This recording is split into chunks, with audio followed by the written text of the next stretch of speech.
Welcome back, fellow armchair generals. This is Gamer 1745 here with my continuing playthrough of Hearts of Iron 3 with Black Ice 8.6.1. A lot to say, I know, and I have to think every time, is it Hearts of Iron 3 or is it Hearts of Iron 2 am I supposed to be saying here? So,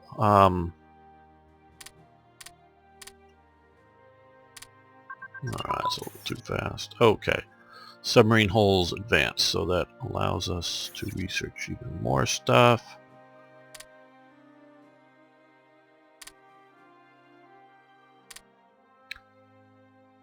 But we're not at the moment. We're waiting, I think, for the engines to improve before we get to actual things we're going to research. Now, this is in the future in 39. Many of you are old like me, but some of you are really young and haven't experienced much yet. I know he's still around, a talk show host named Conan O'Brien. I haven't watched him in many, many years, but he used to do a, yes, yeah, we want to do that. And so a teeny bit more research. He used to do a comedy bit called In the Year 2000, and they sort of do it with, futuristic music or something like that. Now, of course, that was before the year 2000 originally, at least. Who knows, he may be still doing the bit, but just sort of outdated. And when we thought the future would be the year 2000, here we are well past it. Where are my flying cars? That was what one friend of mine used to always complain about. He was older than I and used to promise them flying cars way back in the 1970s or something.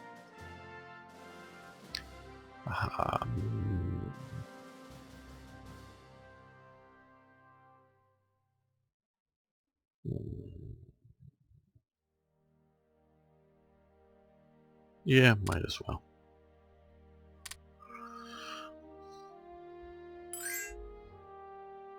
Belgium. We would give them money for rare materials. Well, maybe we'll wait for a more friendly nation. Small ship armor has advanced. Not that small ships have much armor.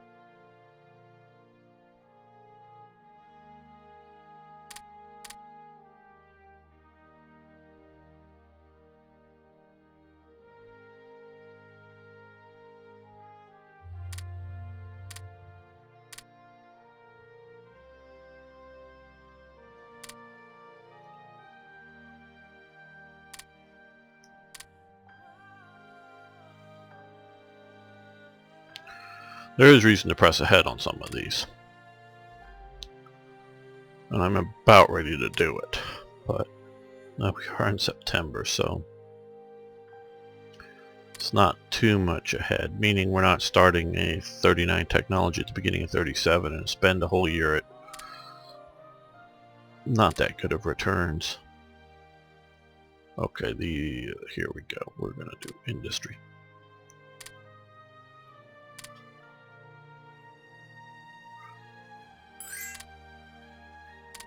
Oh, Romania. Oh, sure, you can have some energy, Romania. Didn't know you were wanting any. Well, the Spanish Republic looks like it's holding out in basically one city. Well, they're up here.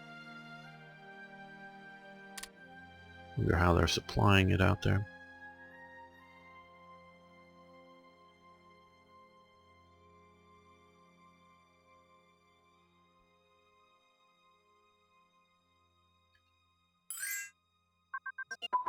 No, thank you, Panama. Submarine AA. Yeah, we're going to cancel that. And also come over here and do industrial zone.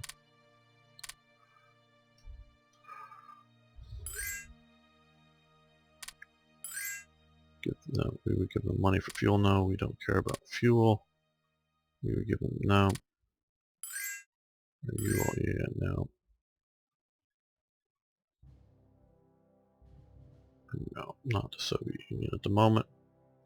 We'll switch over a bunch of sales to the Soviet Union, I think, at some point, or purchases.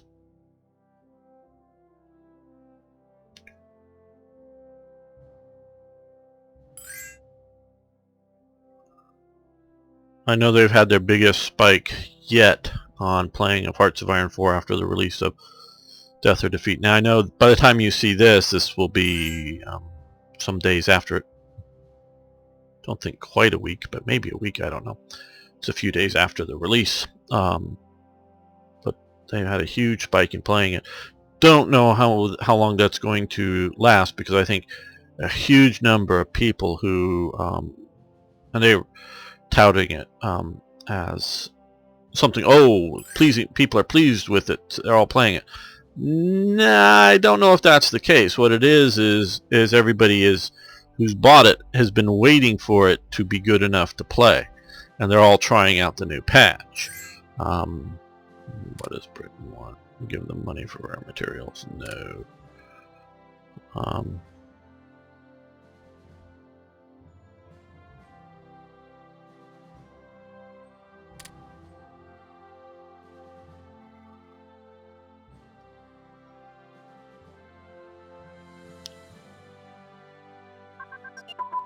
Okay, submarine engines advance. We were sort of waiting for that. And which will allow us to go back to standard submarine class and up it to 36.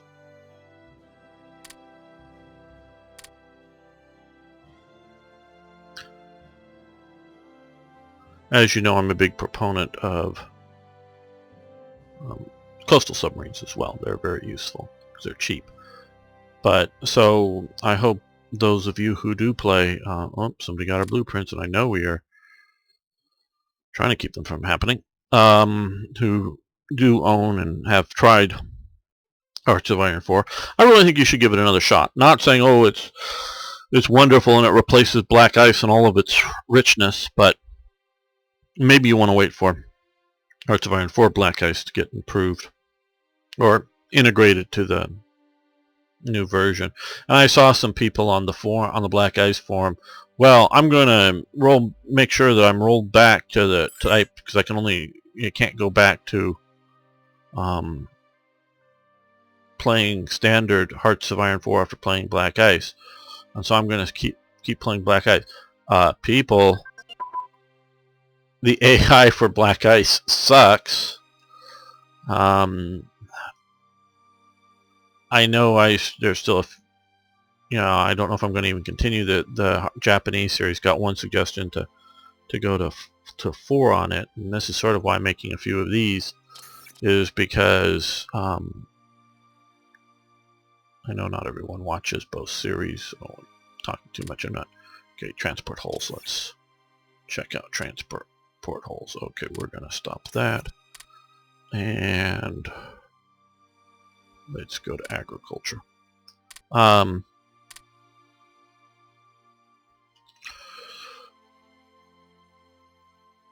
But honestly, I don't even know if I'm going to continue much on the Japanese series now.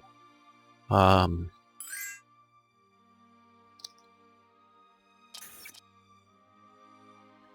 that we have the much better AI, and they've also announced the 1.4.1 patch is coming very soon with some more massive improvements. Here you go.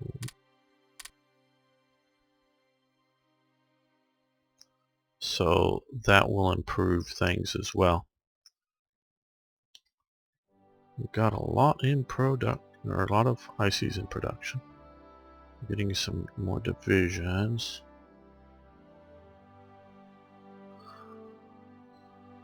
As we produce more and more divisions, it'll lower our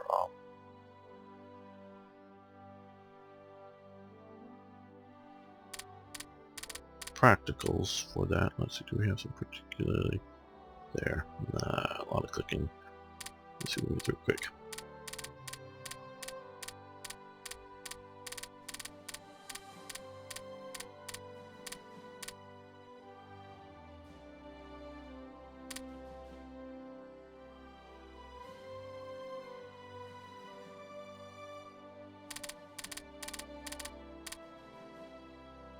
And with lower practicals, we will build through these divisions faster. Because if you were to, and you know me, I'm not the best person to, don't want to leave that open while the game's running. Time clock's running. I'm not the best person on the numbers, but if you were to build, if you had the ICs to build, say, I don't know, 8 infantry divisions simultaneously, or you can start building 4 simultaneously or something, and then also build some aircraft and some other things as they start to go through the system. And then as you get a division about halfway, you know, some of them halfway completed, start more divisions in production in sort of a wave-like manner, so that the practicals won't deteriorate too much, and you'll keep lowering them as they come, and so they'll get faster and faster to build. That's sort of a thing that needs to be kept in mind.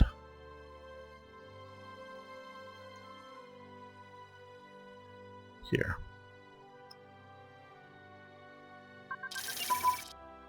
Okay, we've gotten high popularity, great. Small ship crew berthing has advanced, but also with high popularity we've gotten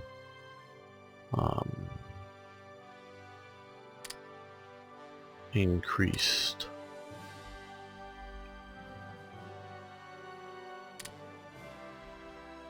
Okay. Leadership. Steel production we're good on. Rare material. Refining techniques, and that's one of the most costliest in time. NS Kampfspiel.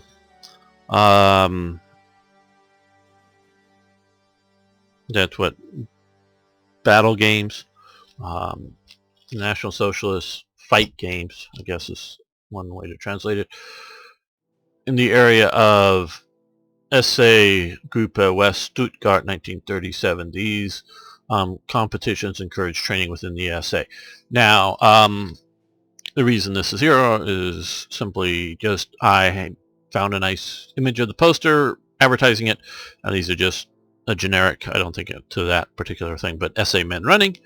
And it just again shows that this is going on all the time, all across Germany. This isn't like, oh, there's one here in 1937. No, every SA Gruppe is having these things going on all the time. So increase the manpower, because more fit people to do it, and some various gain. The Deutsches Stadium, as we would say in English. This was a project of Adolf Hitler, and who, having Speer to build it, wants to build a huge stadium in Nuremberg. Now, there's several problems with massive events. You want to have all of the people to be able to see the event,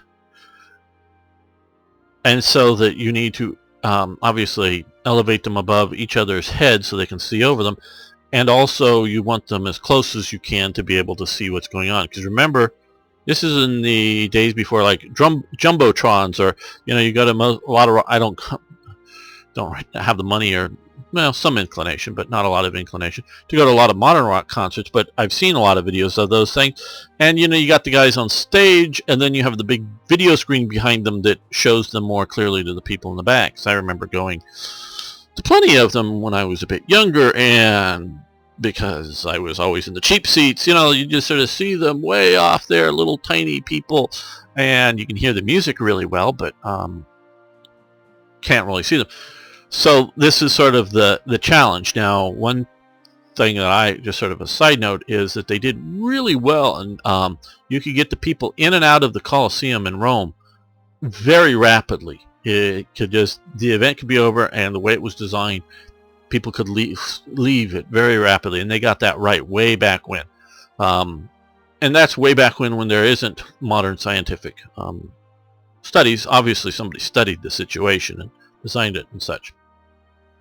So they want this for Nuremberg, and this is also in the days before computers. Obviously we talked about basic computing machines, but not very much. So they needed to test out how this would work. And so you can see the picture there is Hitler, and behind him is Speer walking up the side of the hill. You can see the scaffolding and the seating there. And what they did is they carved out part of a hill and at the right sort of angles, and built this example of the seating so you could sit a bunch of people at different levels and make sure you can see and how well it would be seen. As a practical thing, because they didn't want to design it and not have it work well, and so that was part of this whole thing. And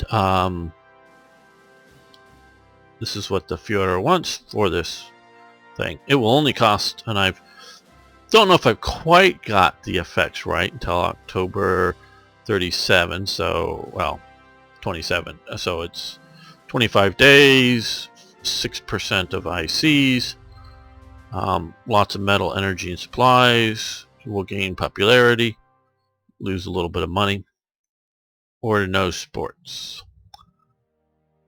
We gain dissent, lose unity, and lose popularity. Do we want that much dissent? And you've got a choice to make. Follow the Führer's wishes and have big cost. We're going to do that. Now, just so that you know, that was never finished. I mean, you get all the benefits from it. It was never finished, so it never actually cost the full 2 Bismarcks. That's part of the reason. It just, production is continuing on it. It was a huge project. They never got there. Okay. This is the Ford corporate magazine. I presume it was about monthly, published monthly, which I just thought was interesting and wanted to show off. Again, this is a U.S. company operating inside Germany. You can see what the magazine looked like and was promoting up. We get a little boost to it. Again, this is another poster, but notice it's in English because it's a poster for overseas people to visit Germany, and they're showing off various ways to travel, though this is, I think, after the Hindenburg event, but they're still talking about Zeppelins, airplanes, cruise ships. Well, I guess they're not cruise ships in those days, they're just transatlantic liners. So this program gets us foreign exchange, because that was part of the reason for this. Part of it is, international propaganda and this is obviously directed towards English-speaking people, which would be Britain, U.S., whatever. I'm sure that they did these in other languages as well. I just haven't found them, or I would put up a Polish or a Czech or a French one, as would be fascinating to have some of those and see if there were any different images. Do you use a ship or an aircraft to advertise traveling to Germany from France, or do you train or something? I don't know. Just don't know how they would see to advertise it differently. But what happens is of course people come to the borders of Germany. They exchange their francs or their dollars or whatever for Deutschmarks, and then, or Reichsmarks at the time, and then spend those there. And generally speaking, you don't get to take substantial amounts of money back out. I think for most tourists, they would allow them to take, reasonable amount of money that they didn't spend locally and get it back. but they're hoping the substantial greater bulk, 80-90% of the money they bring into the country will be spent and stays there. And the important thing is for this and on a scale, Germany was having a terrifically hard time getting foreign currency to pay off U.S. debts, as we'll see, to pay off to pay for importing raw materials. So this kind of thing really helps out. So propaganda to show, hey, how wonderful and peaceful and nice Germany is part of it, but also it is part of the propaganda to promote up, or part of the thing to get more money for foreign exchange. Okay, this German National Prize for Art and Science, this is set up to replace the Nobel Prize for Germans, and it was basically exclusively for Germans. And you can see we get, this is from the D-Worms mod. We lose a little bit of money, but we gain a bunch of different things, and you can see that they are very much targeted towards those who win. Rosenberg for propaganda, and there was some medical research there, so that all helps out. Okay, let's see now. Begin the gamble. Right now we're still at 50%. As we continue to increase our internal ministry, they'll get better and better chances for us to get positive results.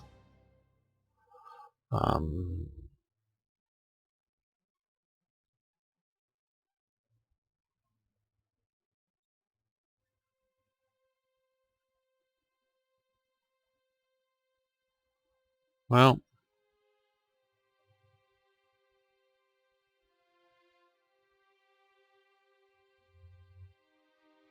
we'll try privatizing the national sector. And round 3 for northern Germany's air bases. We'll take that as well. And this happened, I believe, because, well, industry here,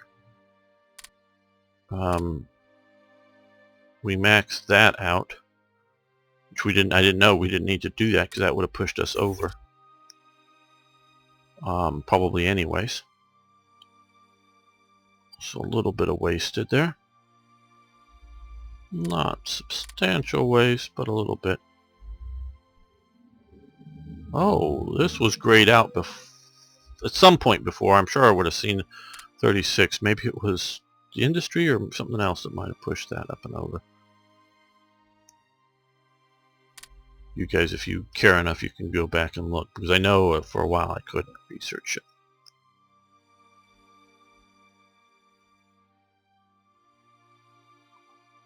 Maybe it just happened. I don't know. Okay, this I also thought was interesting when I came across it. Is a letterhead for the NSDAP AO in India, and this is do we have the AO is an abbreviation for the German Ausland organization, basically foreign organization.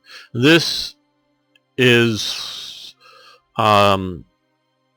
mostly for Germans living in foreign countries, as opposed to people of German descent, trying to organize them up in foreign countries. There is some of that. This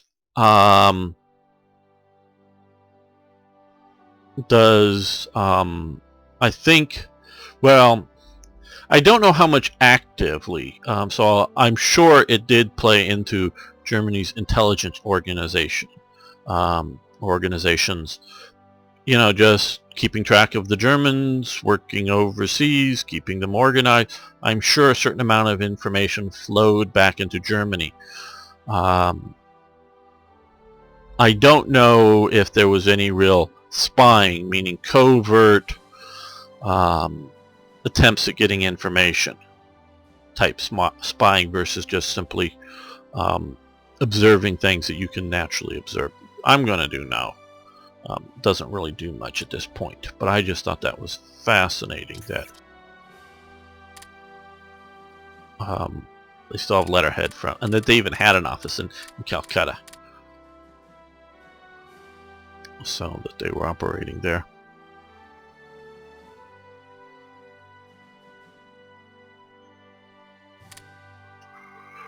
But they were operating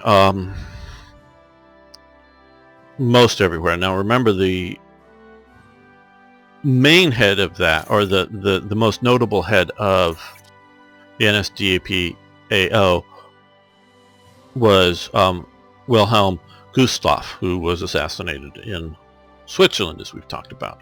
So that's his organization. Okay, we want the flotilla. Yes.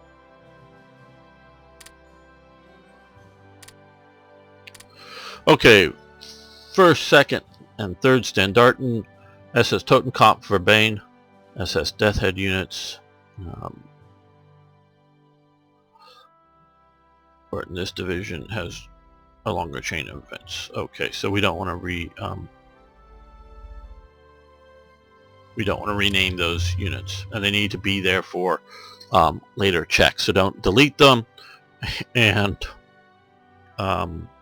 you don't want to lose them in combat. If you want to, you can fight them in combat, but you don't want to get them surrounded, trapped, cut off, destroyed. Okay, the Great Fall Maneuvers in 1937. This photo is identified as being part, or being from that time. I think part of it. And one of the things that was throwing me a lot was this guy's camo helmet. And I researched, and yes, they did have, the Wehrmacht did have camo, this pattern camo, which I know full well that it had it later, but I didn't know that it had it as early as 37, and it did. But it was very rarely used. But I think from everything I've seen, there's Guderian right there. From everything I've seen, I think this is a correct photo from the event, and that's very much how I try to work with it. And there are multiple styles of, this is the standard Panzer Corps. Notice it's pink piping on the black field, and though sometimes it's in a more square patch depending on the uniform, but that sort of matches that guy's patch there. But an original, it's not SS. This is one thing that I have seen in the past and correct people on. The SS, once the war started, at least by 1940, I mean, it was very quickly, all the SS changed over to gray uniforms. Just about everywhere they went to, and it's more of a, I guess, gunmetal gray, you might want to call it, than sort of the greenish gray of the hairs, the army. Changed it. Now, of course, there's caveats to that. We've talked about it before, that tankers wore black, whether they were SS or Heers, or the army tankers, whoever's tankers they were, or even the Luftwaffe's tankers. I have photos of guys with Luftwaffe uniforms wearing black tanker gear. Part of it you can tell by that's an Army Eagle. Sometimes the Luftwaffe guys will have the Luftwaffe, sort of the Eagle more in flight, or they'll have an SS Eagle in that spot, depending on who it is. So all the tankers still wore black. There are rare examples of, like, mostly reservist SS men showing up in black later in the war, and there's a thread on that. So, but virtually all the SS men changed over to gray once the war started. So when you see in Hogan's Heroes the Gestapo guys or the SS guys wandering around in black, that's totally wrong. And I grew up thinking that. No, they don't. So these, again, to the maneuvers, as you say, 160,000 men, 25,000 horses, 21,000 vehicles, 800 panzers, lots of aircraft, all training up. So we get a bonus across a lot of these stuff. So that's one of the major events.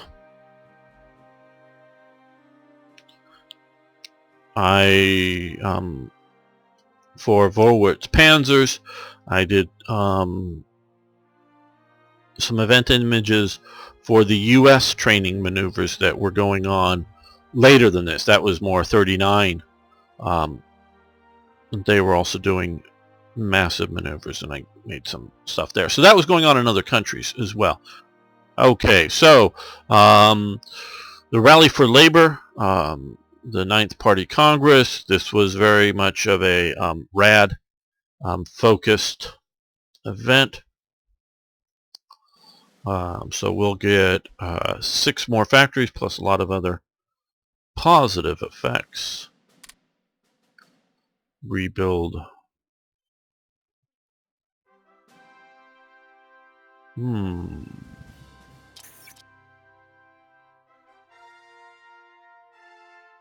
Oh, we forgot to move that to the top. But we'll do it right now.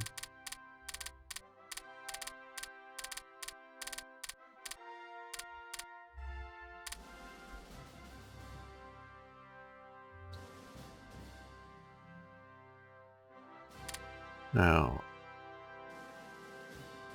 Swazdal.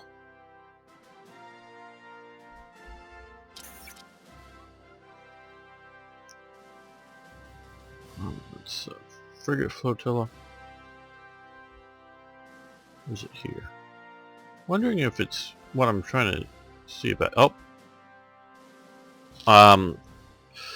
What this is a check to see if it's on the map, and since it's not, because we are holding off building it.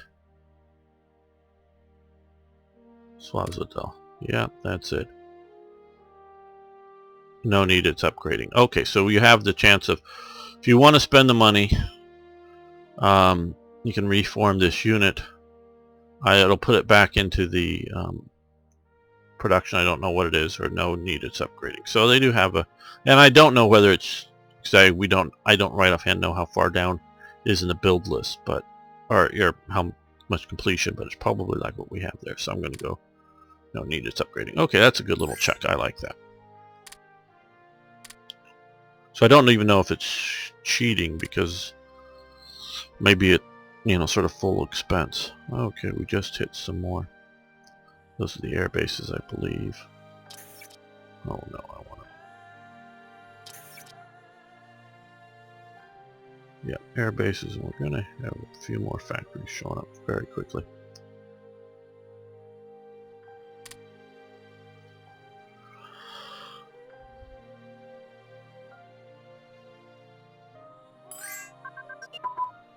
Okay, cruiser damage control systems.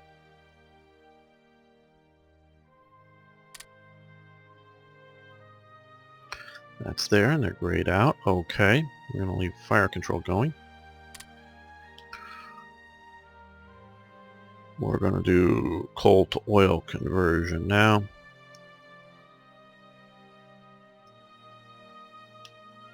Or no, industrial production. Yeah, we're going to do that.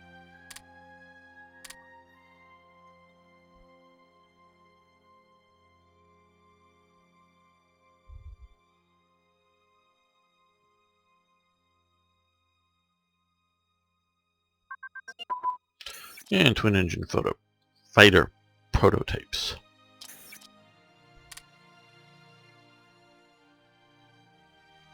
And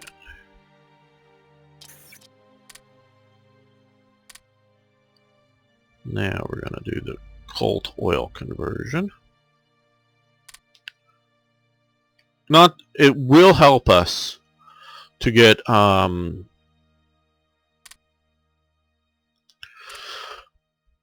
other events and capabilities as time goes on, having greater technology in coal and oil, particularly I think in some of these manufacturing here. See that? Well, I think it's maybe just the steel industry that we need, but it's obviously something we're not going to get right away, just year date and other issues. So I'm not going to. Italy, money for rare materials, yes. We'd like to get Italy as to be our ally. Okay. Mountain HQs. So 38.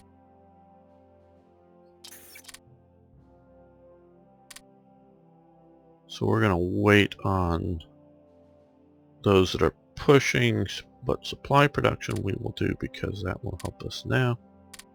And this will get us our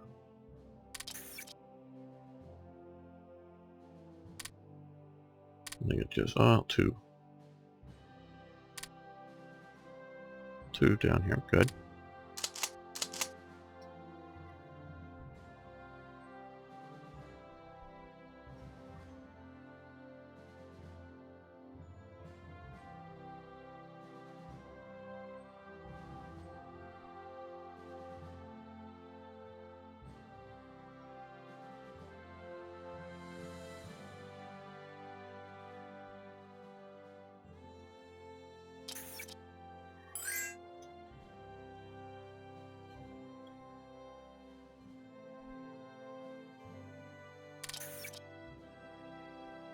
Okay, upgrade.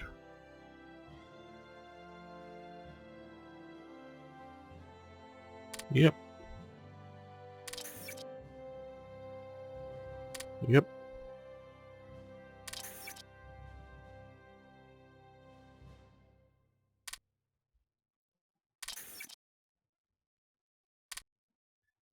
There we go. And no, we don't want fuel.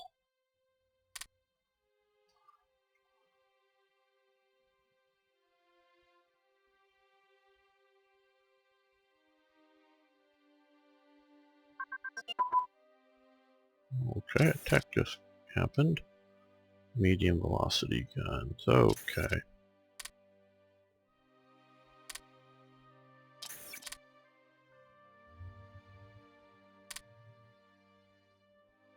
Let's do armored cars. So 37 technology. Germans were probably the most advanced on armored cars. Technology-wise. You give them fuel. Sure, you can have some fuel. Finish off your war. Okay, armored HQs. Those are very useful. And of course it reduces time between attacks. And get the HQs.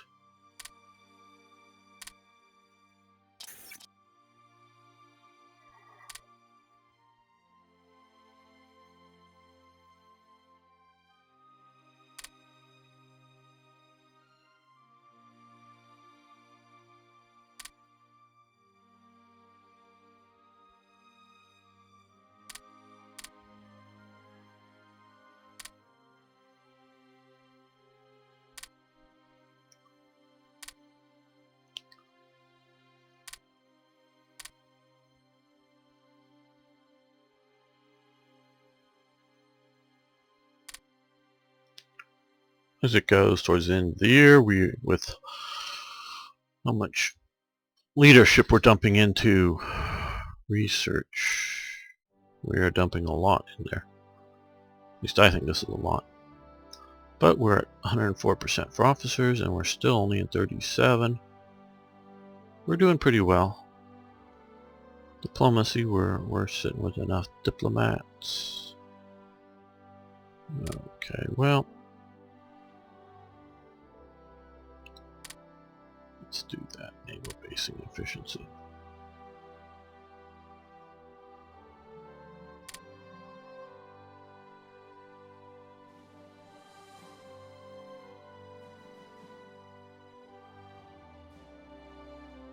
How are we doing on production? Okay.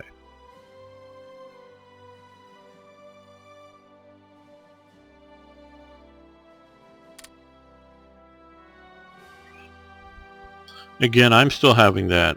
Well, it hasn't shown up in a while, but I'm just worried about for you playing it with this. If that goes, for sure, if it goes to 0. Sometimes I'm not sure if it just goes to negative red something, these last 2 digits, because otherwise they're always green. This may go to red, of course, as we're being wasteful, but that. So I'm just always cautious about having the production screen open when it's on, because one time it did cause me a crash. So, okay, Frank battles Czech police. That's Karl Frank. He's the deputy leader of the SDP. Ends up being executed after the war, and rightfully should be. He was the, shall we say, the extremist of the pair. Konrad Henlein was the leader, and probably he committed some war crimes. I don't know that he did. You know, like I say, probably he did just because he was a Nazi. But Frank goes on to being Karl Hermann Frank. Maybe if you want to put in the last name, or the middle name. But Frank goes as soon as, and maybe he's even secretly before, but as soon as the Sudetenland joins the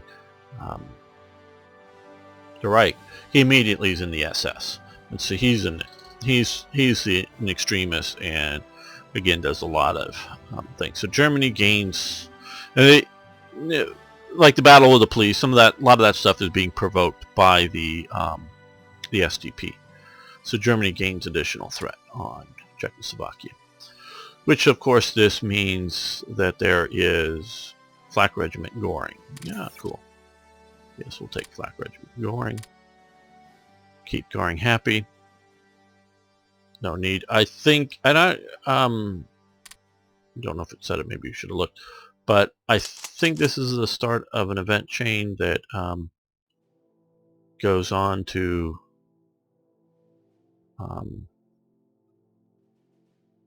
gives you. Sorry, I'm thinking. I'm trying to talk. The Hermann Goering Division and such.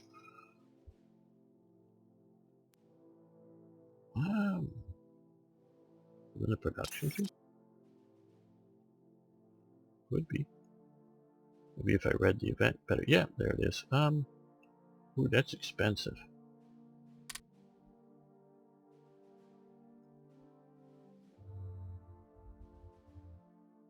Oh, well, there's a Fallschirmjäger unit as part of it.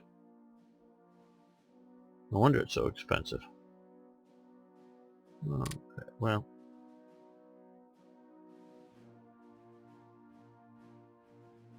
Yeah, it's a lot of clicks, but let's...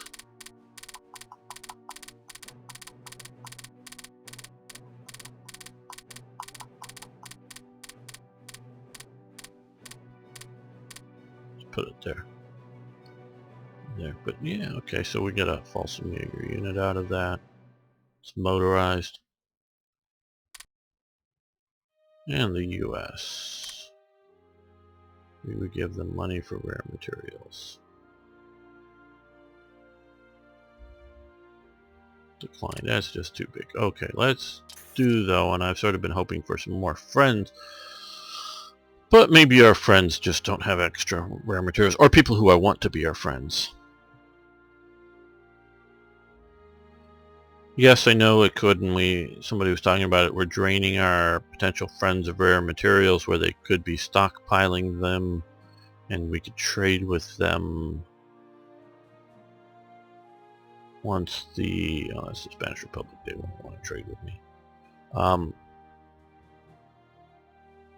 Once the war is, we're going to do this, but we're not going to do as much.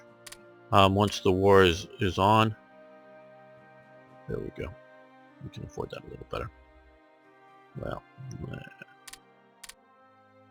once the war is on, we could trade with them without having to trade overseas. There is value to that, but okay. This is sort of where, at least currently, and I'm making no solid commitments, but I do one day at least want to get this event chain finished. It was really interesting, and God, I wish I had the name right in my head right now.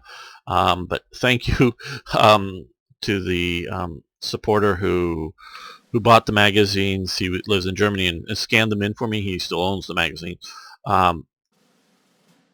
This is just dealing with the first article, but this is the Berliner Illustrated Zeitung, basically illustrated magazine of Berlin. It was, I think, a weekly. And so he scanned in the magazines, and it's really helpful. And there's a lot more material that will be used in some date as well. But this is the Grand Mufti of Jerusalem. God, Ibn something or other is his name. He is the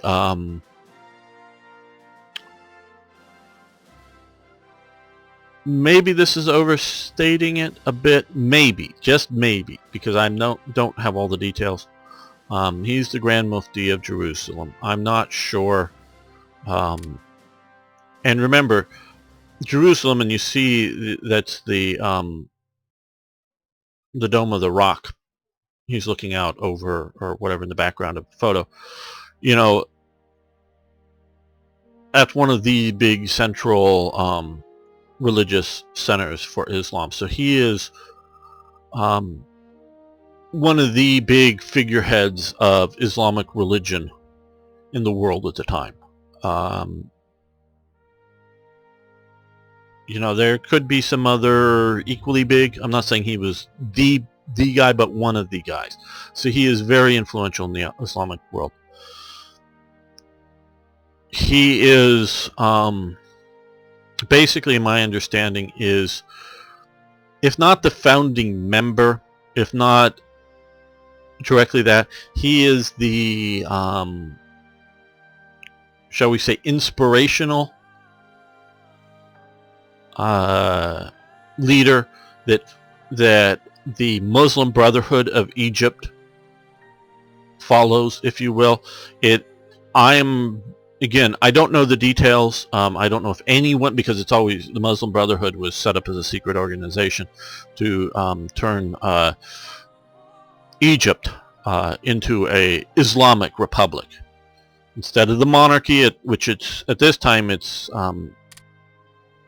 well, we've already gone to the event that for game purposes that Britain has taken over directly, but this time it's still the Egyptian monarchy under, I think it's Farouk. But the Egyptian monarchy, that's a you know, the British claim the Canal Zone. They help administer Egypt. Britain and the Egyptian monarchy jointly together rule Sudan, so it's Anglo-Egyptian Sudan. It's not, you know, so they're once on Twitter talked about something, and I think he was a professor in Khartoum, replied to me, well, we kicked your ass, or something like that. And I go, when? Oh, Khartoum. Yeah, and I thought about it for a few seconds, and Twitter you can't say very much. I go, well, remember, what's the, Omdurman, the battle that the British later came down and destroyed the Mahdi's army and such. So, but also, when the Mahdi killed Chinese Gordon of Khartoum, is what he was talking about, in talking up Sudanese pride against the British, and the guy had a Twitter account, and he is some sort of professor or teacher or something in Khartoum. There were only, I think it was 2 British officers, or is that 2 British officers and Chinese Gordon, or Chinese Gordon was 2 British soldiers for the whole siege of Khartoum that the Mahdi was doing. That was it. There were 2 British guys, or maybe 3 if you don't know whether Chinese Gordon was counted as one of the officers. All the rest of the people were Egyptian soldiers or local Sudanese that was being run on. Chinese Gordon was supposed to come in and get the British population out and let Khartoum fall where he wanted to, because he had been, before he was sent there, years before, he was well known in Sudan as trying to fight Islamic slavery, which still goes on, people. You can talk about a lot of the Christian and Yazidi women particularly being taken into slavery there, but it goes on. They claim it. They don't take Muslims into slavery, but they do. But a lot of the Khartoum-based slavery was dealing with the animists and Christians. Animists are just, basic spirit of the mountain, spirit of the tree type beliefs. Taking those people, black Africans, if you will, into slavery. There was a massive slave trade going on. He was fighting it. The Mahdi was for it. Chinese Gordon went down to stand on the principle and to sort of shame and embarrass and hopefully force the British government to react to it. Well, they did eventually, but what did they get to? Right about here, and then they had to stop for about a year or two or whatever, or maybe it's up here somewhere. They got to where the falls were, and took them a long time to come and revenge them, but they did eventually. But that was just two people. So it's Anglo-Egyptian Sudan, in that there's a lot of Egyptian elements at this time still administrating Sudan.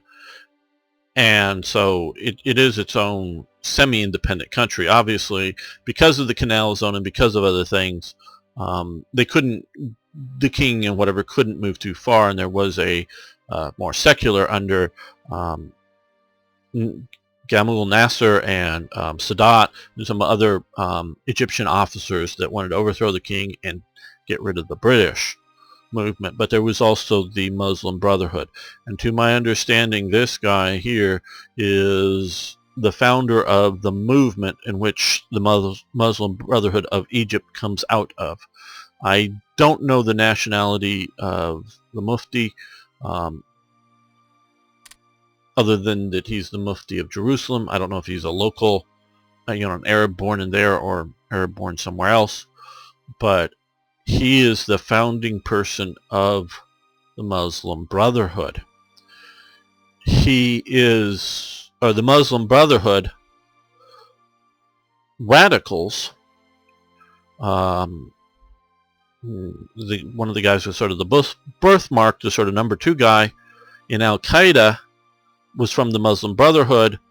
I'm forgetting his name. The number 2 guy under Osama bin Laden. Osama bin Laden was Saudi, of course, from the southern part of Saudi Arabia, if I'm not mistaken. But Al-Qaeda was sort of extremist Muslim Brotherhood types. And the first, the Blind Sheikh, who did the first terror bombing of the Twin Towers, the van that blew up in the garage, killed a bunch of people, didn't bring down the towers.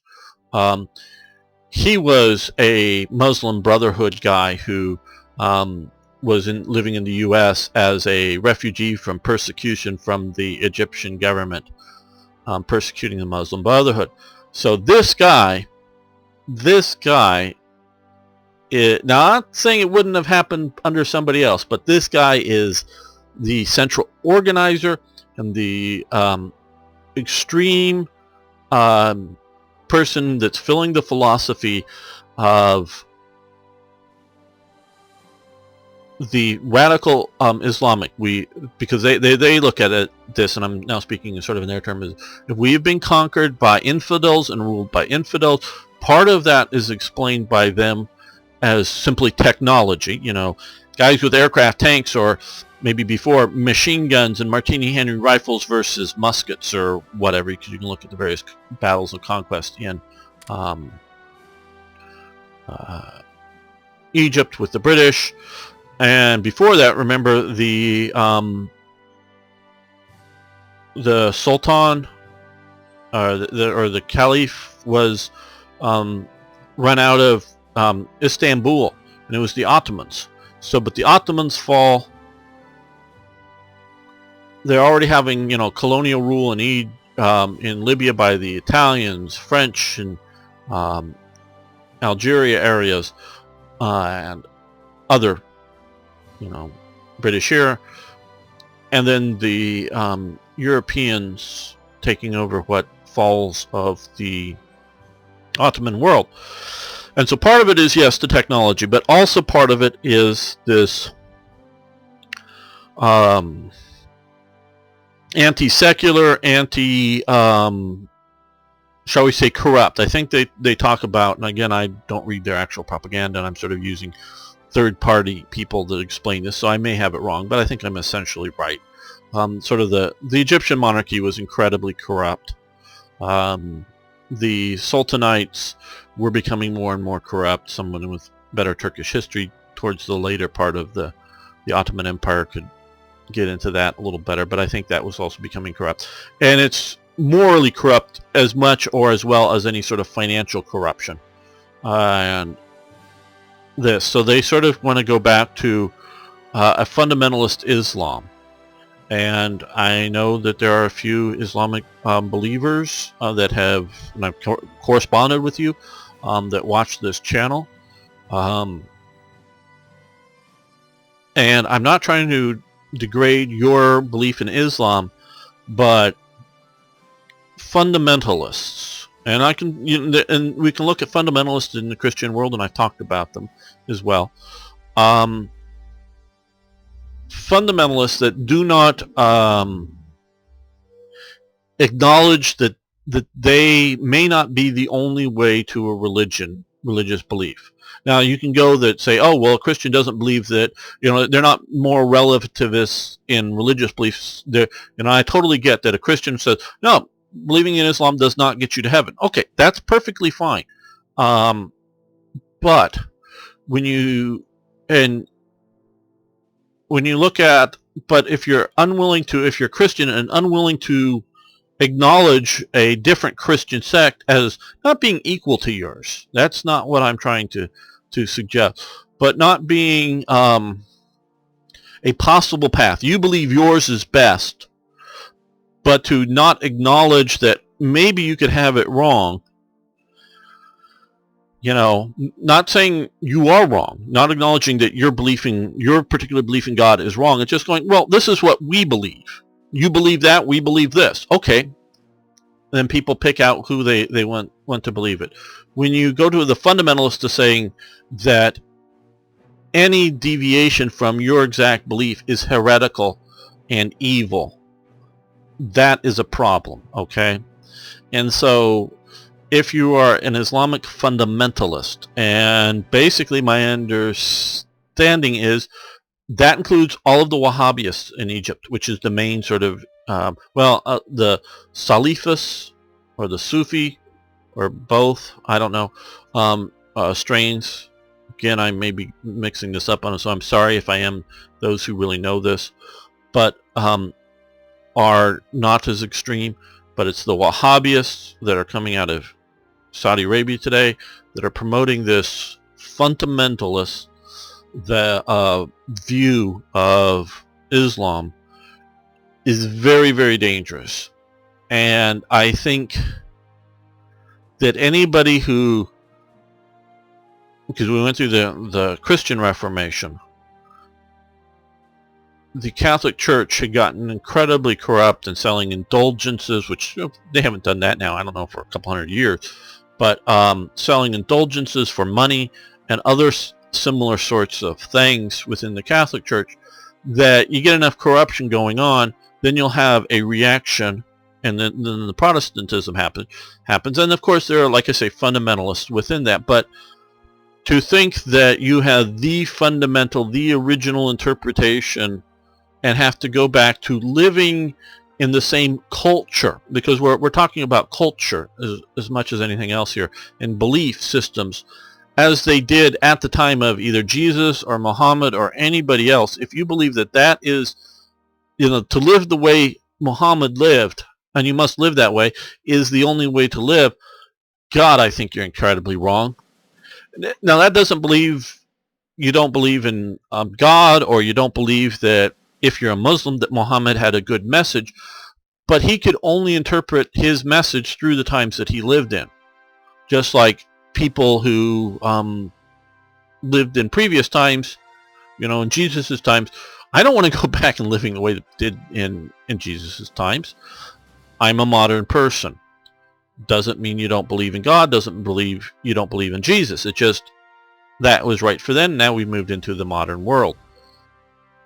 But so I'm going beyond just Islamic violence creators here. I'm going to the basic fundamentalists, because the basic fundamentalists promote a viewpoint that, and even though they may not support or believe that the violence is a good thing, but within that viewpoint, because they demean people who don't live their way, including within the Islamic world, because I do believe most of the Islamic terrorists kill many more Muslims than they do kill non-Muslims, because they are going back to this fundamentalist belief, and there's enough people that support that fundamentalism is a good thing, that then gives cover for those that are willing to commit violence.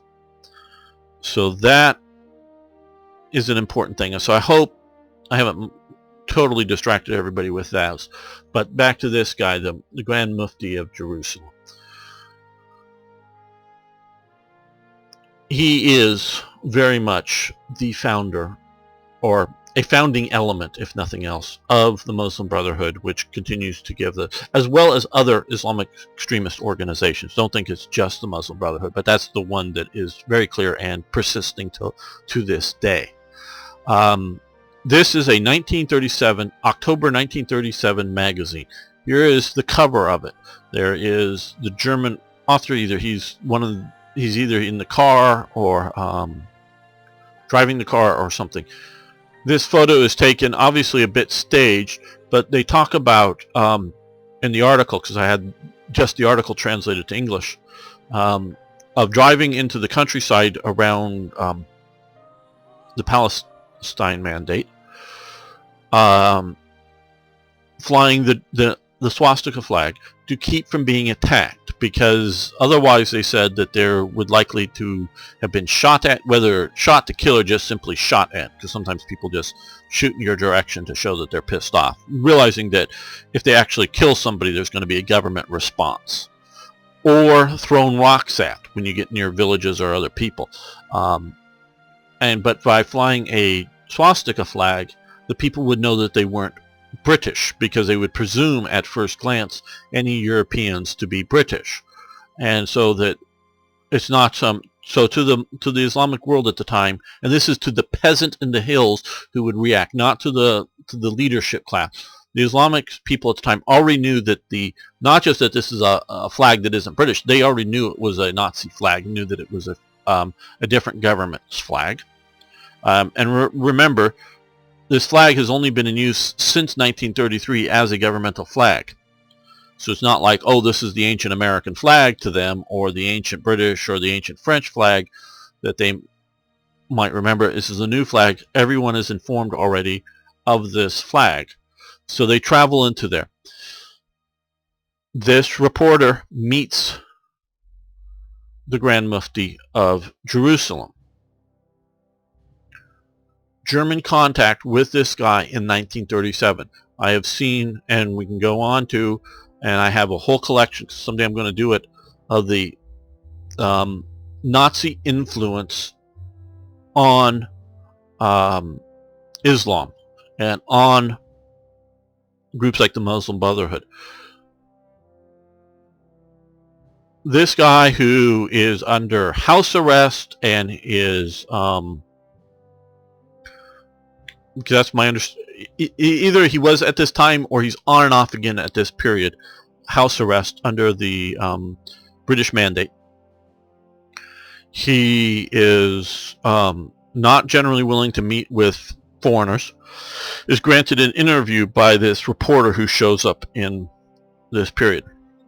So this is hard evidence of Nazi contact with him at this point. Hard evidence. Was or is, or whatever you want to say, this reporter an agent of the Abwehr or the SSOA office, Foreign Affairs Office, because they did have an overseas intelligence organization. I have no knowledge of that. And of course we have, and again, I'm not saying yes or no, I have no knowledge of it. And we know that there were so many records intentionally destroyed during the war. We know that there were so many other records because of the bombings that were destroyed. To my knowledge, no one, I don't know that there isn't very good records of any of this contact going on. But this guy does not show up and is granted to interviews without some previous negotiation. So somebody's in contact with this guy. So maybe it's not the reporter himself, is the German agents that are dealing with them. And I say agents because they may be, well, normally people under house arrest are not allowed contact with foreign diplomatic type people. So I don't know how covert the contacts would need to be, but there is definitely German intelligence contacts with this guy at this time. He later escapes and comes to Germany and helps form SS units, Muslim SS units in Yugoslavia area, the Croat Muslims. And then he later escapes after the war, goes back to the Middle East, and I think into Egypt. But he is a person, and he is he's photographed with Hitler several times, a lot with him on multiple events, over many times. So this is part of the, and I'd never seen, until I came across this magazine article, I had never seen pre-war contact of the Nazis operating in a way to support these movements. But I now have proof of Nazi contact. Again, I don't have proof of intelligence contact, but I'm very leery that this guy just happened to be a pure reporter. I mean, he may be, but that there was no other previous or other ongoing contact with this guy, with the Grand Mufti. So, the other picture was of the Jews, because they talk about the Jews in there. Das problem of Palestinian. Remember, Palestine was never really called that. Obviously, you have ancient Palestine, way before there was Muslims. But the Muslims and whatever never called it Palestinian. There were no Palestinians, meaning people alive. There were no Palestinians until zero Palestinians alive until there was a British mandate. Okay, period. They were people living under the Ottoman rulership. They were Greater Jordanians, and they're definitely different tribes of Arabs, and some of them lived in the what became Palestine region, and this was, or as opposed to generally it was just called Jordan before, but so Palestine, and they talk about in here, and you can see the map of already at this point, certain areas are sort of hard to tell, are primarily Jewish, and this is pre-war immigration. Some of the areas are Muslim, and then this is a corridor to Jerusalem for like a neutral zone, I believe. And these are obviously British soldiers operating in a riot control mode, shields and clubs, trying to deal with this. And the article goes and talks about what the Jews are doing, and the Jews are basically coming in, prefabbing buildings and moving in all at once to build new homes in areas. Now, get this, all of the areas of the Jews at this time they're buying the land from the Arabs. I do believe, and I may have even said it in the article, often using other front people that were willing to go in, and so collaborationist Arabs, if you will, Arabs that didn't tell the locals, oh, this is a Jew buying your land. No, this is just somebody coming in, an Arab realtor or somebody coming in and buying the land from the Arabs at the price that the Arabs wanted to sell it at. There was no governmental force used involved. They were just coming, offering money, and people were selling the land, free will, and then they would come in and build a compound. And you see a guy there pouring sand into the wood there, and that is sort of critical, because what they would have to do is, when they formed this, they would build this, again, you see them there, build these wooden, double thick wooden walls around their compound and fill it with sand to stop bullets. So they had to build very rapidly prefabricated fortresses, or otherwise they would be attacked. And you see some Jews at night, sinister. It's night. That's part of it. They're sinister. They're photographed at night. Keep this in mind. And you remember that car we saw earlier. The guy is either really tall, or the guy is like standing up inside of that car, that convertible, and shooting down with a flash or some sort of light at night to show these armed guards here was some sort of roadblock or whatever, but a protection group.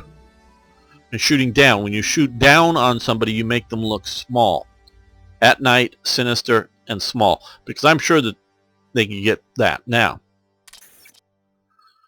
again, here's, I don't know if he actually rode around on the, on the hood, waving the flag, or just simply waving the flag.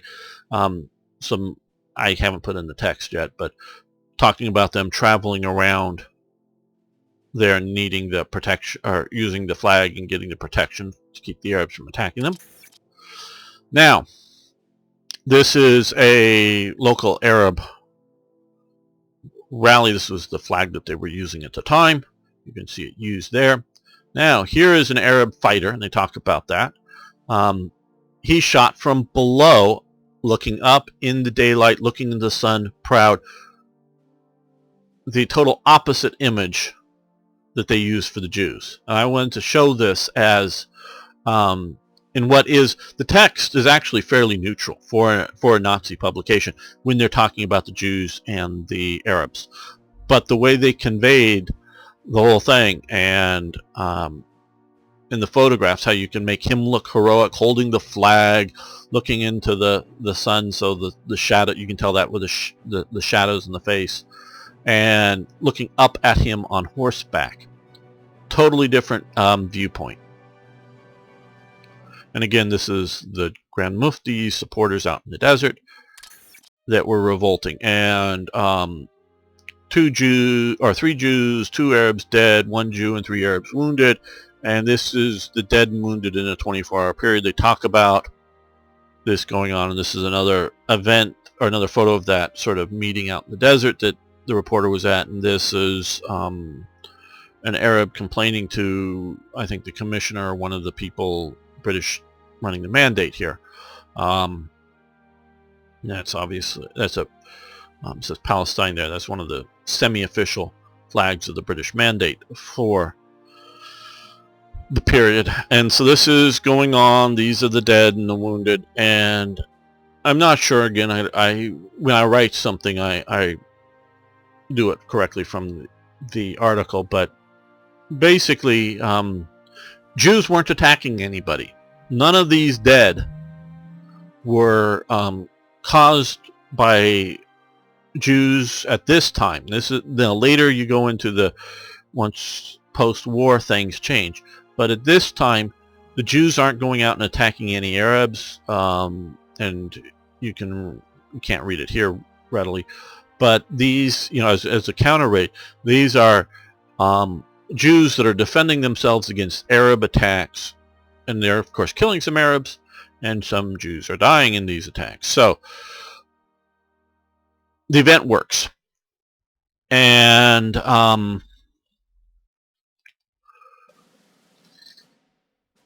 what you get is, if you want to, you can support more Arab revolts. Basically, I took an effect, because you say the Free Yugoslavian Radio, I took an effect that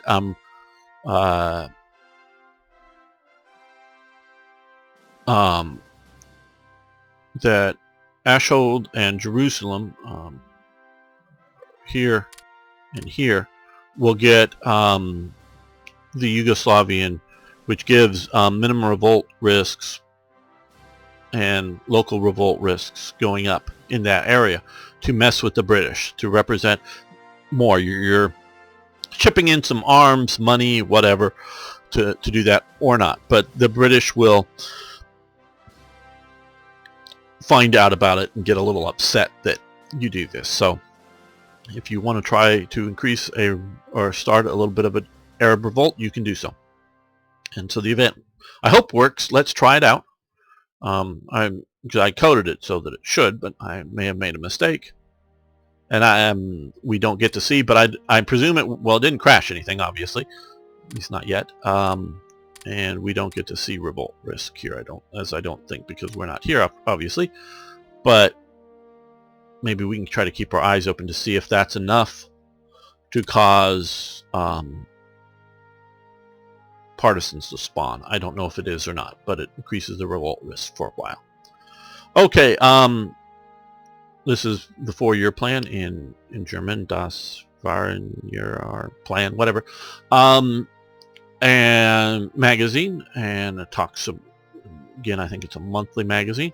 This helps with organization and popularity, basically promoting. When governments do things, it affects people most assuredly, but often you got to tell the people how the government is doing things and how it's promoting things up. And so this is telling the people how they're being employed and how their country is being improved by the 4-year plan, where their public money is going to. Okay, well, this has been a long enough episode. I want to thank all of you for watching. I want to thank you for liking the videos. I really do appreciate that. And of course, please post questions, comments, suggestions, ideas. You got some corrections to some of the stuff I've been saying about Islam or about anything else, please post it. I do want to correct history. Thank you so much. See you next time for more Hearts of Iron.